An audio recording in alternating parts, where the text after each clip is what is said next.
नमस्कार, लोकमंच न्यूज देख रहे हैं आप। मैं हूं आपके साथ सुरभि राजपूत। यूपी चुनाव का बिगुल बज चुका है। जैसे जैसे अब चुनाव नजदीक आ रहा है वैसे वैसे नेताओं के बीच जुबानी जंग भी तेज हो गई है। कहीं सांप्रदायिकता की बात की जा रही है तो कहीं जातिगत आंकड़े साधे जा रहे हैं। ऐसे में सवाल ये खड़ा हो रहा है कि जनता किस पर विश्वास करे। हालांकि महंगाई के मुद्दे पर कोई भी राजनीतिक दल के नेता ने चर्चा करने को मुजाफिर नहीं समझा। पेट्रोल डीजल के दामों में बढ़ोतरी के बाद अब उसके बाद दीपावली के पहले राहत कितना रंग लाएगा, ये तो खैर देखने वाली बात ही होगी। लेकिन अब देखना यह होगा कि यूपी चुनाव जातिगत आंकड़ों के आधार पर होगा या फिर महंगाई के मुद्दे पर।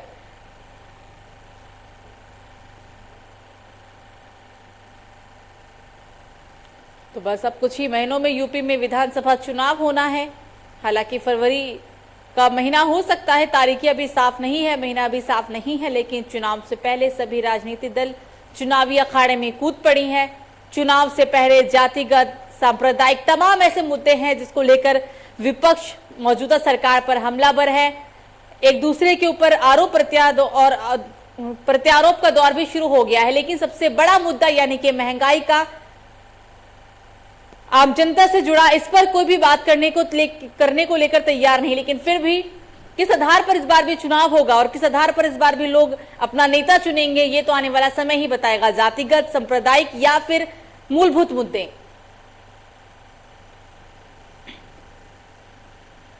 इसी पर चर्चा करने के लिए हमारे साथ हमारे तमाम मेहमान जुड़ गए हैं। अनुपम भंडारी जुड़े हैं, नेता बीजेपी। स्वागत है सर आपका। एरम आम आदमी पार्टी की नेता है, मैम आपका भी स्वागत है लोकमंच न्यूज में। और दुर्गेश यादव, युवा नेता सपा।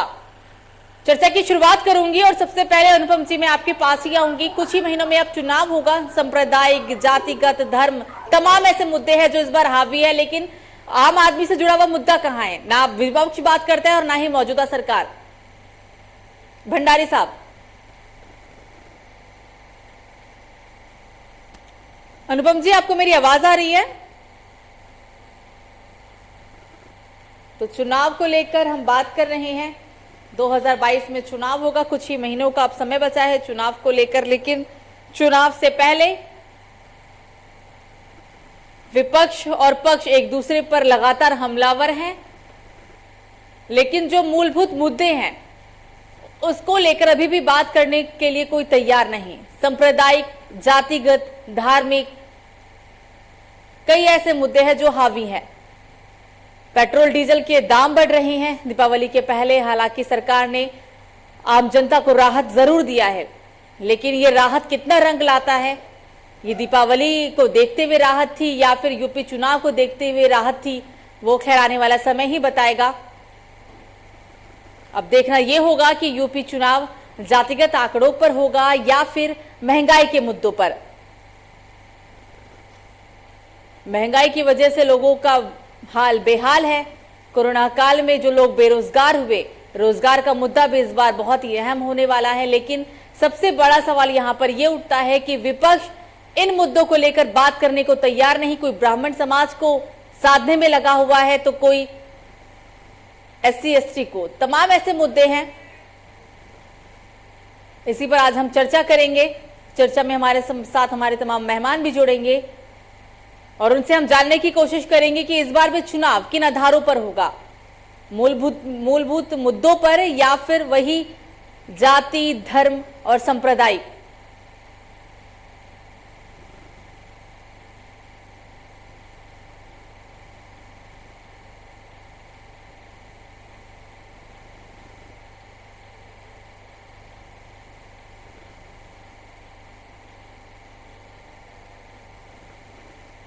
जुबानी जंग का दौर एक बार फिर से शुरू हुआ है। ऐसे में सवाल अब ये खड़ा हो रहा है कि जनता किस पर विश्वास करे और किस पर ना करे।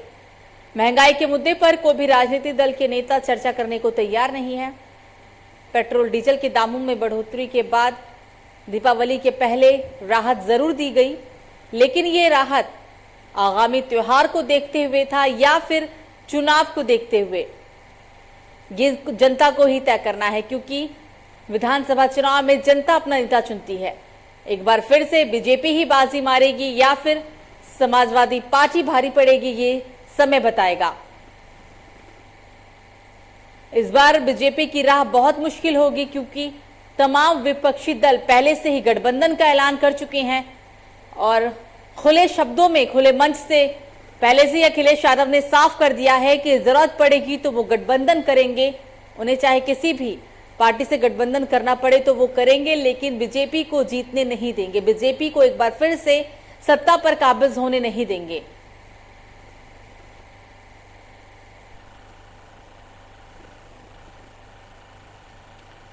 हमारे साथ हमारे तमाम मेहमान जुड़े हैं, उनसे आपका परिचय कराएंगे। अनुपम भंडारी जी जुड़े हैं, नेता बीजेपी। स्वागत है सर आपका। इरम आम आदमी पार्टी की नेता है। मैम आपका भी स्वागत है लोकमंच में। और दुर्गेश यादव युवा नेता समाजवादी पार्टी के। चर्चा की शुरुआत करेंगे। अनुपम जी सबसे पहले आपके पास आएंगे। धार्मिक, जातिगत, सांप्रदायिक बहुत सारे मुद्दे जो विपक्ष के पास है। आरोप प्रत्यारोप का दौर पिछले 6 महीने से ही शुरू है, लेकिन महंगाई का मुद्दा कहाँ है? ना विपक्षी नेता बोलने के लिए तैयार है और ना ही आपके मौजूदा सरकार में जो नेता बैठे हुए हैं वो।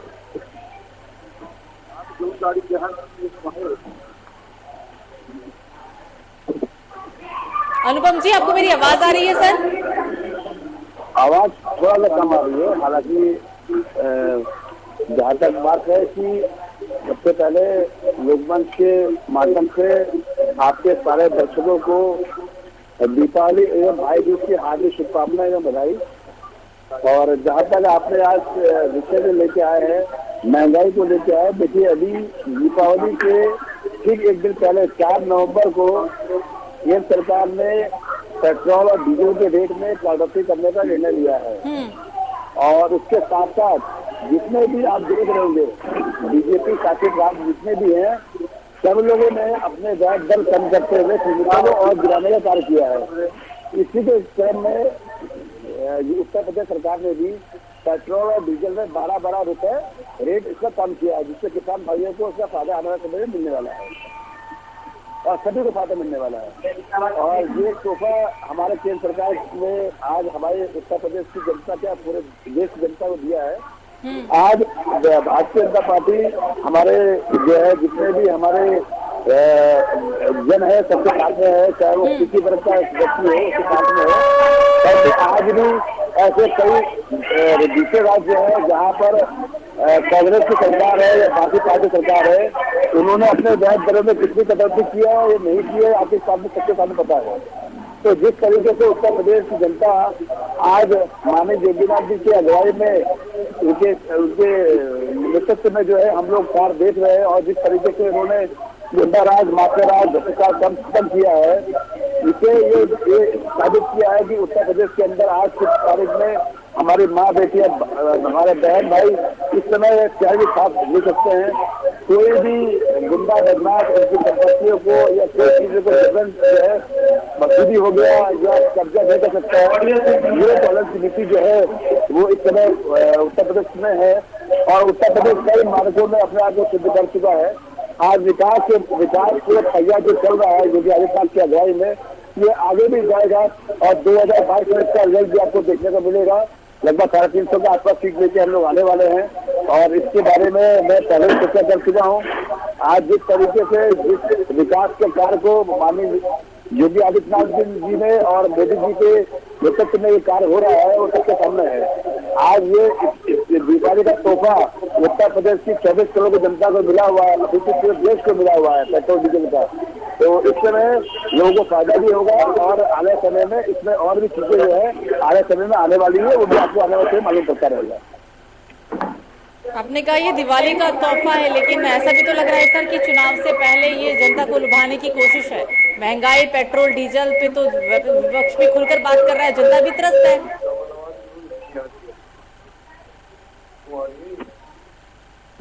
अनुपम जी आपको मेरी आवाज आ रही है सर?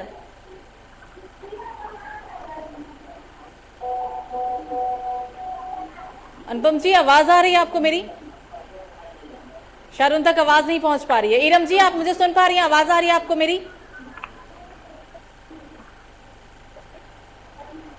दुर्गेश जी आप मुझे सुन पा रहे हैं? दुर्गेश यादव जी 2022 में सर चुनाव होना है। चुनाव से पहले अखिलेश यादव बुलंद स्वर में बोल रहे हैं कि इस बार वो चुनाव जीतेंगे, चाहे उन्हें गठबंधन करना पड़े, कुछ भी करना पड़े। तो क्या कहें इसे? 5 साल पहले सरकार को में वो आए थे, क्या काम किया क्या नहीं किया, नतीजा आपके सामने था 5 साल बाद। मैं सबसे पहले इस चीज को बताना चाहता हूँ कि हमारा पूरा देश और प्रदेश महंगाई से, बेरोजगारी से, अपराध से, और ये बीजेपी के लोग जो सत्ता में बैठ करके गरीब आदमी का दुख नहीं समझ सकते, छात्रों का दुख नहीं समझ सकते, इनसे त्रस्त आ चुकी है। महंगाई आम आदमी के जीवन में, जो आदमी अपने रोजमर्रा की चीजों को खरीद करके, हमारे देश की 75% से ऊपर जनसंख्या जो रोज कमाती है, रोज खाती है, उनके लिए बीजेपी के लोगों ने क्या काम किया? इन्होंने सिर्फ काम किया तो सिर्फ 5% लोगों के लिए काम किया है, जो कि इनके एक तरीके से बंधुआ मजदूर टाइप के लोग हैं, जो बहुत बड़े बड़े धनाढ्य हैं। उसमें से भी लोग, अधिकांश लोग गुजरात के पूंजीपति है, जो मजबूत था पहले से ही, उसी को उन्होंने मजबूत किया है। गरीब आदमी कौन से वो लोग, कौन से लोग सर? अंबानी को इन्होंने मजबूत किया। कौन से लोग, वो कौन से लोग? ये बीजेपी के लोग, ये बीजेपी के लोग। अभी हमारे भाई साहब ने बताया कि योगी जी फिर सत्ता में आने वाले हैं। मैं उनसे बता दूं कि आम आदमी, गरीब आदमी, पिछड़ा, दलित, अल्पसंख्यक, तमाम सभी लोग घरों पे अपने इंतजार कर रहे हैं। अपने घरों पर लोग इंतजार कर रहे हैं कि बीजेपी के लोग आए और बताया जाए उनको कि कितना त्रस्त है इस भारत में, कितने जनता और उत्तर प्रदेश की जनता कितनी त्रस्त है उनकी वजह से। 2014 के बाद इस देश में जिस तरीके से भुखमरी पे नंबर 1 हमारा देश हो गया। लेकिन दुर्गेश जी, सर्वे भी यही कह रहा है कि बीजेपी एक बार फिर से आएगी। मैडम, सर्वे जनता ही बताएगी। जनता वोट, सर्वे भी तो जनता का ही होता है सर। नहीं, सर्वे अभी तक आप, जो हमको नहीं पता आपने किससे सर्वे कराया है, मैं वही जानता हूँ सुबीर जी कि ये जनता अपने गांव, अपने पोलिंग बूथों पे इंतजार कर रही है। वो सर्वे, कोई सर्वे काम नहीं करेगा। हमारे गरीब आम आदमी के बीच में हम लोग रहते हैं, सिर्फ उनकी दुख दर्द को हम समझते हैं, हम समाजवादी लोग समझ सकते हैं। हमारे राष्ट्रीय अध्यक्ष अखिलेश यादव जी उनके दुख दर्द को समझ करके आम आदमी के बीच में गली गली, जनता ने 5 साल दिया था अखिलेश यादव जी को दुख दर्द समझने के लिए। क्या किया उन्होंने इस 5 सालों में? हम लोगों ने 5 साल में इतना काम किया कि आने वाले अगले 5 साल बीजेपी को देना पड़ गया लोगों को मौका। सुरभि जी मेरी बात को सुन लीजिए। बोलिए। ये 5 साल आदरणीय अजय सिंह विष्ट जी का, जो हमारे प्रदेश के मुख्यमंत्री है, उनका फीता काटते काटते समय बीत गया। इतना अखिलेश जी ने काम किया था। मैं बता दूं, एक समाजवादी पूर्वांचल एक्सप्रेसवे है जो आजमगढ़ से होकर गुजरता, जहाँ पर मैं मूल निवासी हूँ। उस पूर्वांचल एक्सप्रेसवे का नाम भी बदल के इन्होंने, समाजवादी पूर्वांचल एक्सप्रेसवे का नाम बदल के इन्होंने पूर्वांचल एक्सप्रेसवे कर दिया। और बहुत सारी चीजें, जो 112 नंबर इन्होंने कर दिया, वो 100 नंबर थी। क्या 100 नंबर पुलिस नहीं आती थी? कि क्यों उनको 112 नंबर करना पड़ा? इन्होंने कोई जनता के हित के लिए काम नहीं किया इस पूरे 5 साल में। सिर्फ हमारे राष्ट्रीय अध्यक्ष श्री अखिलेश यादव जी के द्वारा किए गए कार्यों का फीता काटते काटते इनका 5 साल बीत गया है। और इस चीज को पूरी हमारी उत्तर प्रदेश की जनता भली बात समझ चुकी है कि फर्जी हिंदू लोग हैं, फर्जी ढोंगी लोग जो कहते हैं कि हम बहुत बड़े हिंदू हैं। उनसे पूछना चाहता हूँ कि इस देश पे, इस प्रदेश में तमाम लोग कोरोना जैसे महामारी में मर जाते हैं इनकी अव्यवस्था के कारण। उन कितने लोगों का इन्होंने अंतिम संस्कार उनके रीति रिवाजों से करवाया है? मैं अपने भाई से पूछना चाहता हूँ, जो बीजेपी के भाई हमारे बोल रहे थे, मैं उनसे पूछना चाहता हूँ कि कितने आम आदमी को इन्होंने बेड मुहैया कराया, कितने लोगों को इन्होंने ऑक्सीजन मुहैया कराया, कितने लोगों को रोड पे चलते चलते लोग मर जा रहे थे, कितने लोगों को इन्होंने सही सलामत उनके घर तक भेजा। इन सभी चीजों को जनता जान चुकी है। इनके ढोंग को, इनके द्वारा प्रपंचों को जो जनता जानती थी, हिंदू मुस्लिम करा करके बार बार हर प्रदेश में चुनाव जीत जाते हैं। अब की बार इनका सफाई उत्तर प्रदेश से होगा और आने वाले समय में जनता इनका जवाब देगी।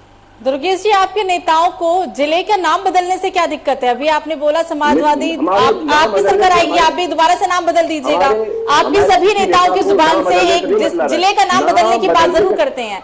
महंगाई पर भी आपने नहीं बोला सर। काम होना चाहिए। नाम बदलने से अगर किसी आम आदमी का भला होता है तो वो भी तो आप लोगों को सोचना चाहिए ना सर कि नाम बदल दिया तो ठीक है, लेकिन सभी के भाषण में नाम बदलने का जिक्र क्यों होता है? मैडम, नाम बदलिए। नाम बदलने से अगर आम आदमी का जीवन स्तर ऊंचा होता है, सुरभि जी, मैं इन बीजेपी के लोगों से, अब आपने कोरोना काल की बात कही है, चुनाव सर नजदीक हैं, तो 6 महीने पहले से अखिलेश यादव चुनाव का प्रचार प्रसार कर रहे हैं, लेकिन कोरोना के समय में वो कहाँ थे? मैडम सुरभि जी, उस टाइम पे तो उन्होंने बोला था कि हम नहीं लेंगे कोरोना, ये बीजेपी की वैक्सीन है। राष्ट्रीय अध्यक्ष जी ने कहा था कि हमारा एक एक कार्यकर्ता समाजवादी जो सिपाही है, हमें क्यों नहीं दिखा सर? यादव है। अब आप सर्वे करा लीजिएगा। आजमगढ़ जिले में भी हम जैसे लोगों ने, हमारे पूरी संगठन के लोग, हमारे पार्टी के लोगों ने प्रतिदिन आजमगढ़ जिले में कम से सब कम तो कोरोना चला गया है सर, आप सर्वे कराने के लिए भेजे क्या? चुनाव का सर्वे कराएं या कोरोना काल का सर्वे कराएं? चलिए ठीक है दुर्गेश जी, बनी रहिएगा। इरम जी भी आ गई हैं। इरम जी, आपने बीजेपी नेता को भी सुना, आपने सपा नेता को भी सुना, दोनों ही अपनी जीत का दम भरते हैं, आप क्या कहेंगे? इरम जी, आपकी आवाज नहीं आ रही है मैम। जिस तरह से बीजेपी के प्रवक्ता बता रहे थे कि सारी चीजें महिलाएं सुरक्षित है, तो सुरक्षित कहाँ महिलाएं हैं? आए दिन घटनाएं हो ही रही हैं। महिलाएं छोड़िए, पुरुष भी सुरक्षित नहीं है। कब कौन घर से निकले और कहाँ कौन किसको मार देगा, ये कहते हैं कि योगी राज में योगी जी की पुलिस के द्वारा कब किसकी हत्या करा दी जाए, ये सोचना और समझना बड़ा मुश्किल है।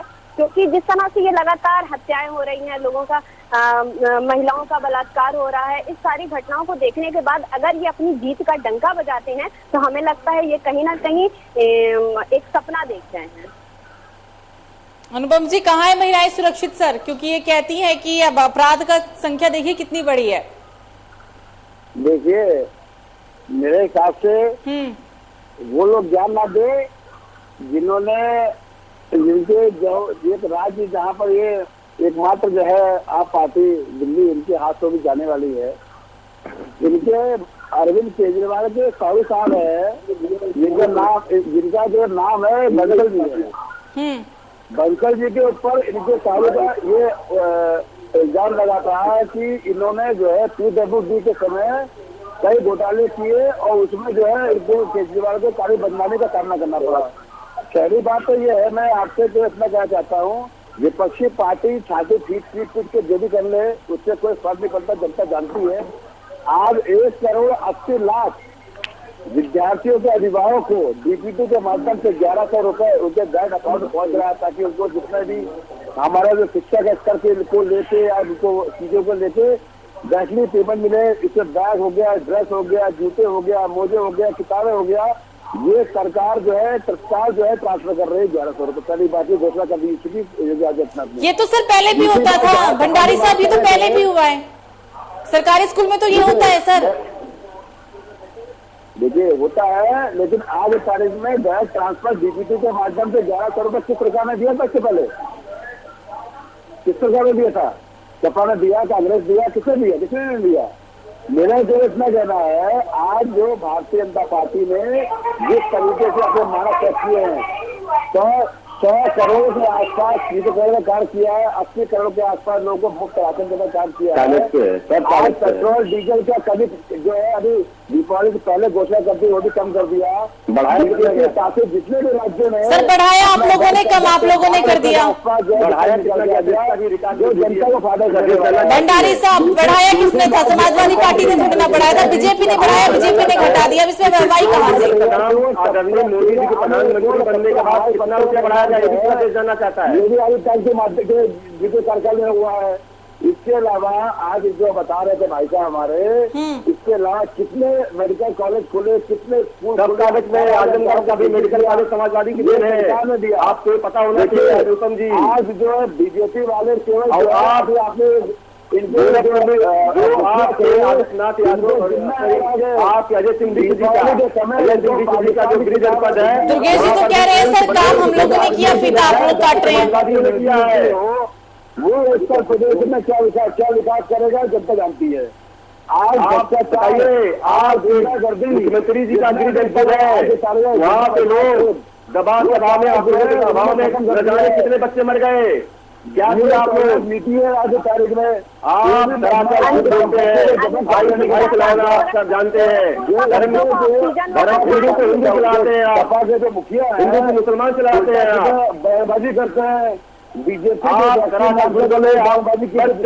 बताइए अनुपम जी, हमसे कोरोना काल की व्यवस्था के कारण जो हजारों मौतें, लाखों मौतें हुई है, उनका जिम्मेदार कौन है? दिखाने की कोशिश करते हैं कुछ और। कितने घरों के लोग पूरे घर के हर सदस्य की मौत हो गई, उनको आपने क्या दिया? उनको आप क्या दे पाएंगे? कितने बच्चे अनाथ हो गए? ज्यादा होते थे।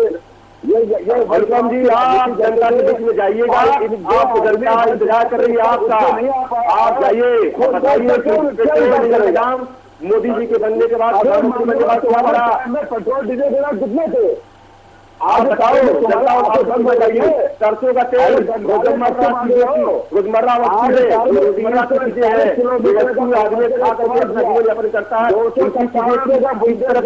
निर्माण किया। 894 किलोमीटर गंगा रिकॉर्ड बताइए, रिकॉर्ड बताइए, रिकॉर्ड टाइम में आदरणीय अखिलेश यादव मुख्यमंत्री थे प्रदेश के, रिकॉर्ड टाइम में उन्होंने यमुना एक्सप्रेस का, आगरा यमुना एक्सप्रेस का रिकॉर्ड टाइम में निर्माण करवाया था। तो ये भारत का सबसे श्रेष्ठ दिखाया था कि हम देश की रक्षा के माध्यम से करते। लेकिन आने समय में 2022 में भारतीय जनता पार्टी की आयोजित सरकार बनाएगी। ये आपके आप सपना देख रहे हैं, दिन का सपना देख रहे हैं, जनता विधायक नहीं है। नीरम जी कुछ कहना चाह रही, बोले मैम। जनता आम आदमी का जनजीवन आपने घर कर दिया है, गरीब आदमी को बोलते लग रहा है कि बेचारा गुलामी की तरफ जा रहा है, बड़े बड़े उद्योगपतियों को गुलाम हो जाएगा कुछ दिन बाद हमारे देश का गरीब आदमी। और आप एक कार्यक्रम आप लोग बताइए जो जनता के हित के लिए किया। आप कोई भी कार्यक्रम करते हैं तो समाजवादी पार्टी के द्वारा किए गए कार्यों को उद्घाटन करने के लिए आपका काम होता है। अरे मेरे भाई, मुझे एक बात का आंसर केवल दे दो। उत्तर प्रदेश जो है आगे तारीख में जिस तरह से जो आपकी जो इकाई डेवलपमेंट कर रही है, जो बिजनेस को प्रमोट कर रहे हैं, आप आश्रय जवाब दे दीजिए। अब आप मुझसे जवाब दीजिए। अरे मेरे भाई साहब, आप मुझसे जवाब दीजिए। आश्रय में बेटी के साथ रेप होता है, बलात्कार होता है, उसके पिताजी से, उसके घर के लोगों से उसको मिलने नहीं दिया जाता है, उसकी मौत हो जाती है, उसके बाद उसका अंतिम संस्कार तक उसके परिवार के लोगों को नहीं दिया जाता करने के लिए, इस चीज का जवाब आप दीजिए। घर आप झूठ बोलिए, आश्रय का जवाब दीजिए। दुर्गेश जी नीरम जी कुछ कहना चाह रही है, मैम आप बोलिए। व्यवस्था का जवाब दीजिए। सही मायने में इस देश के सेवक होते, इस प्रदेश के मुखिया, तो लोगों को हित की जानकारी होती, लोगों का समझ में आता, उनके दुख से पीड़ा के साथ उनका थोड़ा सा भी संबंध होता तो बता दें। करके गरीब लोग सोचना चाहते थे आप पूरे प्रदेश की बीजेपी के नेता लोग अपनी बात करके दूर भेजे उनको, हम समाजवादियों ने काम किया है, जितना सामर्थ्य समाजवादियों ने कोरोना काल में आम जनमानस आम जनता के लिए दिखाया है। लंदन से बगी नहीं आ पा रही है, वो पैसा खर्च नहीं कर पा रहे हैं। अरे खेले बना रहे थे बॉलीवुड के नाच से नहीं बुला रही तक। फिर हमको जवाब दीजिए, तुम्हारे का जवाब दीजिए, आप मनीष गुप्ता के जवाब दीजिए, आप नरेंद्र गिरी जी की हुई मौत की जिम्मेदारी बताइए किसके सिर पे बताएं हमको। आप भारत के सबसे बड़े हिंदू थे नरेंद्र गिरी जी, आपकी सरकार में उनकी हत्या राजनीतिक परिस्थिति में उनकी मौत हो जाती है। आप पुलवामा की हमला, पुलवामा में हमारे देश के 44 जवान शहीद हो गए, उसकी जांच नंबर 1 बच्चों से गलती हुआ थी, नंबर 2 बाबरी मस्जिद की बात बता करके आम आदमी की बात अनुपम जी, पेट्रोल कहाँ है, डीजल कहाँ है? पहले 50 किलो आती थी यूरिया, 45 किलो हो गई। खाद डीएपी को बोलते हैं हम, 50 किलो आती थी, दाम भी दुगना हो गया, 5 किलो घट गया। आम आदमी का जीवन महंगाई को करता है, आम आदमी का जीवन रोजमर्रा की चीजों जो रोजमर्रा की चीजों इस्तेमाल करता है उसको मुहैया कराया जाए, उससे आम आदमी का जीवन चलता है। अरे तुम्हारा सफाई का मौसम। नीरम जी कुछ कहना चाह रहे हैं। अनुपम जी, नीरम जी बोलिए, आप पहले आप बोलिए। अनुपम जी बहुत देर से अपनी जीत की ताल ठोके हुए हैं। मैं उनसे ये पूछना चाहती हूँ कि सड़क, एक मिनट अनुपम जी, एक मिनट, देखिए मेरी आदत नहीं है सबके बीच में बोलने की, और लिहाजा इसलिए आप चुप रहिए। जो मैं कह रही हूँ मेरे सवालों के जवाब दिए जाए मुझे।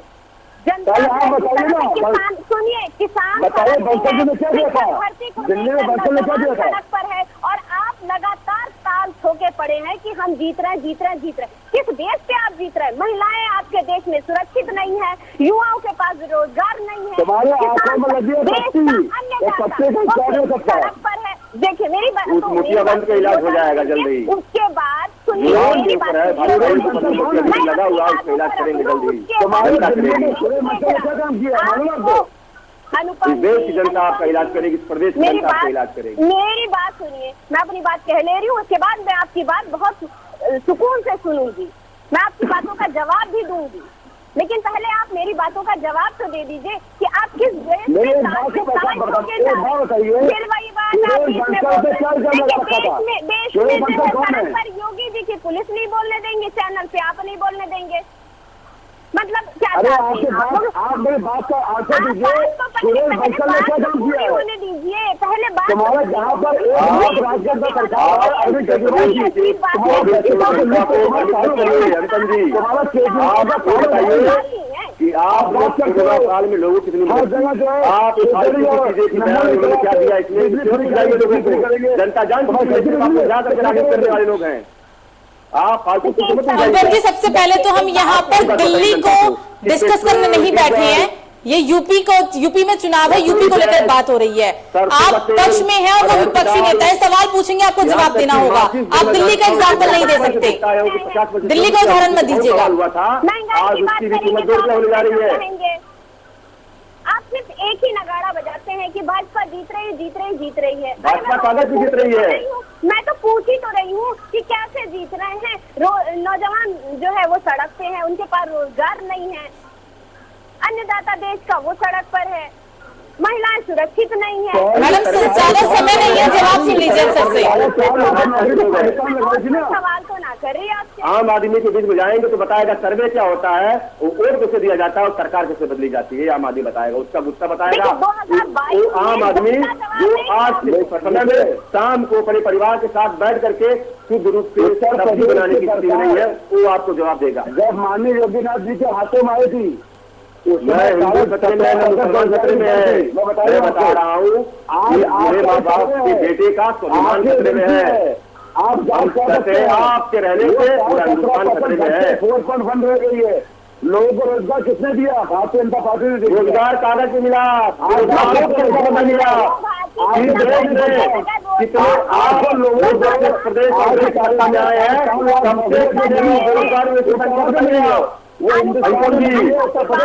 करिए आप अनुपम जी, थोड़ा सुनने की भी आदत डालिए। आपसे यही आदत है आपकी, सुन नहीं पाते आप, सही से सुनने की आदत डालिए। डालिए, वो शायद आपके लिए भी फायदेमंद होगा और आप अच्छे से जवाब दे सकते हैं। आप सुन रहे हैं मैम, बोल दीजिए जल्दी से क्योंकि समय खत्म हुआ है। देखिए, मैं इतना कहना चाहता हूँ, जितनी भी जनता है, हमारी जनता को सब पता है किस किस पार्टी में कौन काम करती है। आज की जनता पढ़ी लिखी और कौन आज के भी पता है। ठीक है, बीजेपी ने कितना विकास किया है इन 5 सालों में, क्या हुआ क्या नहीं हुआ मैम, ये आने वाला समय बताएगा। बस कुछ ही समय में चुनाव होगा, 2 से 3 महीने में चुनाव होने हैं और चुनाव के बाद दूध का दूध पानी का पानी हो जाएगा। फिलहाल इस चर्चा को यही समाप्त करते हैं क्योंकि समय पूरा हो गया है। आप तीनों ही मेहमान हमारे साथ जुड़े, इसके लिए आप तीनों का बहुत बहुत शुक्रिया। हमारे साथ है अनुपम भंडारी, बीजेपी नेता थे ये, इरम आम आदमी पार्टी की नेता दुर्गेश यादव, युवा नेता समाजवादी पार्टी के जुड़े थे क्योंकि चुनाव होगा। चुनाव से पहले एक बार फिर से पक्ष विपक्ष आमने सामने है। हालांकि 6 महीने पहले से ही पक्ष और विपक्ष की तैयारी जोरों शोरों से दिख रही है। चुनावी मैदान में सभी कूद चुके हैं, लेकिन जनता क्या फैसला करेगी ये आने वाला समय ही बताएगा। फिलहाल अभी के लिए मुझे दीजिए इजाजत। लोकमंच न्यूज पर खबरों का सिलसिला जारी रहेगा। नमस्कार।